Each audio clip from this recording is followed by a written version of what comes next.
New question, the member for Kitchener-Conestoga.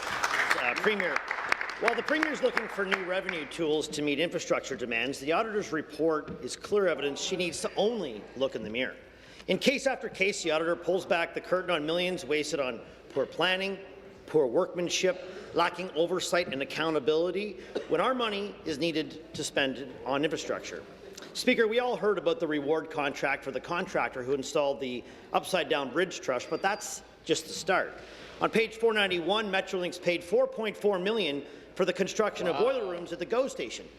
Only problem, the contractor never actually built the rooms due to the design consultant failures, leaving us with no boiler rooms, a $4.4 million bill, and another $760,000 to the same consultant to actually start over again. Question. Speaker, will the Premier tell us with all the vital infrastructure this province requires, how the heck does this happen? Thank you. Hear, hear.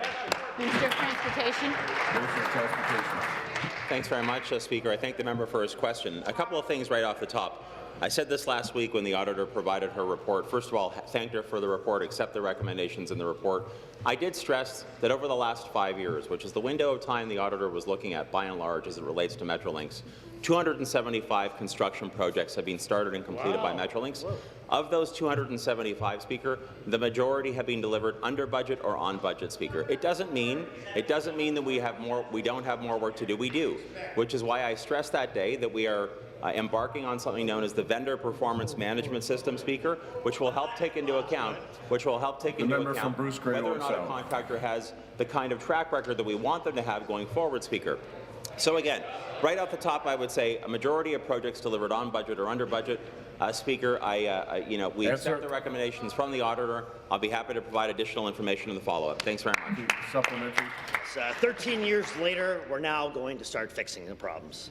The auditor revealed countless examples of contractors being allowed to breach regulations without penalty, while many are paid well beyond approved budgets. Page 483, Metrolinx issued a contractor 2 payments totaling $1.2 million over the project's approved budget, without having the authorization to exceed the budget. 3 years later, same project, 3 more payments of $3.2 million over budget without approval. That's right. Meantime, CN construction charges to Ontario are sometimes 130% higher than other railway standards. Really low. The waste just continues, Speaker, and we, the taxpayers, keep paying for it.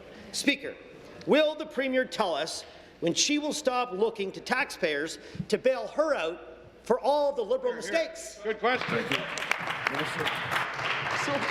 Thanks very much, Speaker. Last week, when I had a chance to respond to a question from the leader of the Conservative Party, very similar in approach to the question I just got today, I had my own list, Speaker, and these are projects I'm going to go through that have been contained in multiple budgets going back over the last 3-4 years here in this legislature, Speaker. GO Regional Express Rail, LRTs in Toronto, PL Hamilton, GO train extensions to Bowmanville and to Niagara, Speaker, BRTs in York Region and Durham Region, new streetcars in Toronto, Union Station revitalization, 4-laning of Highway 69, the Morriston bypass, 427 widening and extension, 410 widening, 407 extension Phase 1, Phase 2, which will help the people of Peterborough immensely, Speaker. 417 upgrades in Ottawa.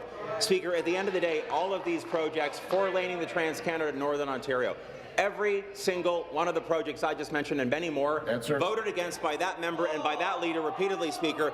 That's what the people of Ontario cannot understand, why they don't support building up this province.